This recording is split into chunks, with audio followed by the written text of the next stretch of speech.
Why is the Republican frontrunner in 2024 attacking his most impressive and threatening rival? Why? It just doesn't make any sense. Of course it makes sense. Are you serious?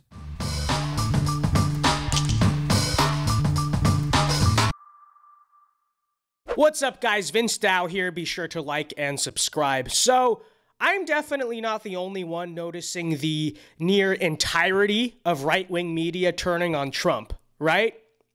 You draw your own conclusions as to why that is. But I continue to take flack all over the internet for being one of the few people who will defend Trump from what are mostly bad faith, horrible arguments, which is fine. Because I'm happy to be a target of the outrage mob that is endorsed by Meghan McCain and Jeb Bush. I think history will vindicate me there, just saying. So the last video talked all about the disappointing midterm results and how they were not quite as much the fault of Donald Trump as these people are saying. I recommend you go watch that. But today, I want to talk all about Trump's recent attacks on Ron DeSantis. And in doing so, I want to give some spotlight to one of the few mainstream conservative commentators left in America who has not thrown Trump under the bus. Like I said in the last video, we will attack the whole Trump-DeSantis question more directly in the coming months. For now, I just need to dispel all of the bad faith, nonsense arguments from the anti-Trump crowd. So, with that said, I'm sure you've already heard about the Ron DeSanctimonious comment, but I want to read what Trump said very recently on Truth Social, all right? Actually, let's just let Michael Knowles read it from his video because I'm too lazy.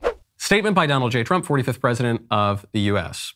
News Corp, which is Fox, the Wall Street Journal, and the no longer great New York Post, is all in for Governor Ron DeSanctimonious, an average Republican governor with great public relations who didn't have to close up his state, but did, unlike other Republican governors whose overall numbers for a Republican were just average, middle of the pack, including COVID, and who has the advantage of sunshine. Ron came to me in desperate shape in 2017. He was politically dead, losing in a landslide to a very good agriculture commissioner, Adam Putnam. I then got Ron by the star of the Democrat Party, Andrew Gillum, who was later revealed to be a crackhead by having two massive rallies with tens of thousands of people at each one. I also fixed his campaign, which had completely fallen apart. And now Ron DeSanctimonious is playing games. The fake news asks him if he's going to run if President Trump runs, and he says, I'm only focused on the governor's race. I'm not looking into the future. Well, in terms of loyalty and class, that's really not the right answer. This is just like 2015 and 2016, a media assault, collusion, when Fox News fought me to the end until I won, and then they couldn't have been nicer or more supportive. The Wall Street Journal loved low-energy Jeb Bush and a succession of other people as they rapidly disappeared from sight, finally falling in line with me after I easily knocked them out one by one. We're in exactly the same position now. They will keep coming after us, MAGA, but ultimately we will win, put America first, and make America great again. Whew.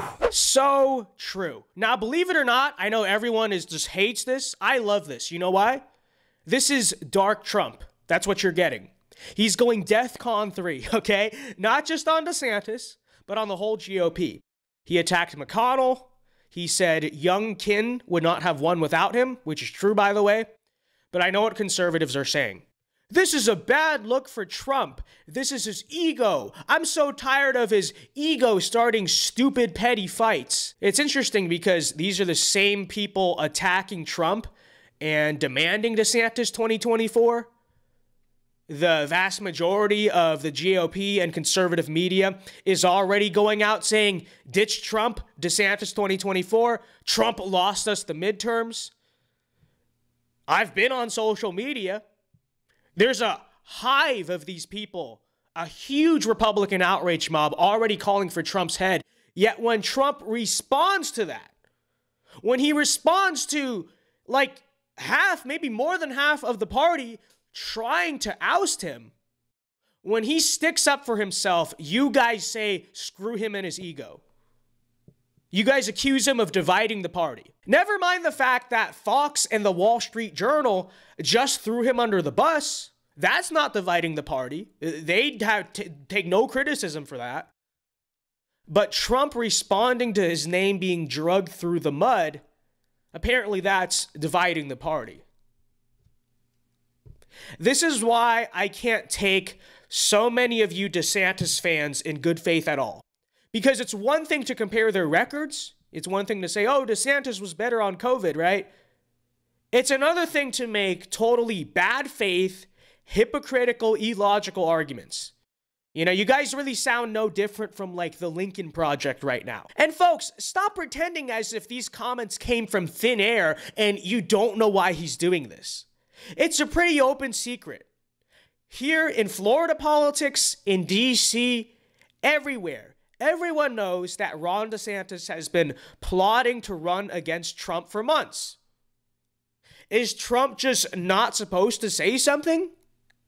I don't understand.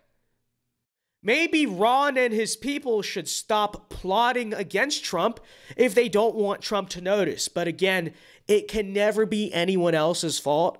It's always Trump's fault no matter what, right?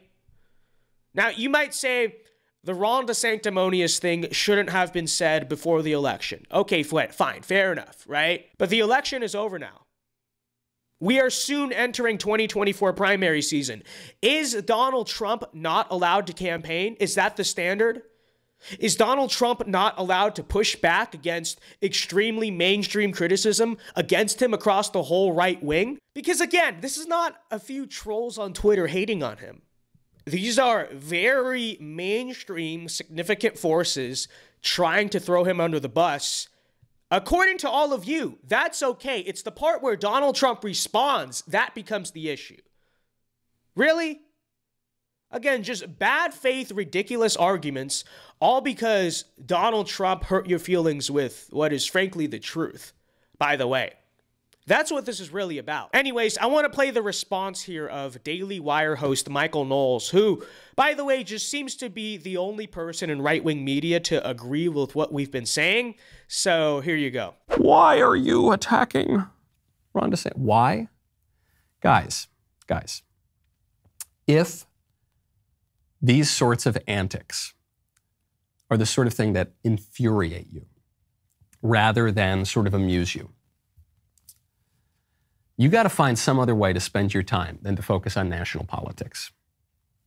The question that people are asking right now, they're pulling their hair out. They're saying, why is the Republican frontrunner in 2024, according to the polls, attacking his most impressive and threatening rival? Why? It just doesn't make any sense. Of course it makes sense. Are you serious? Of course this is happening. But...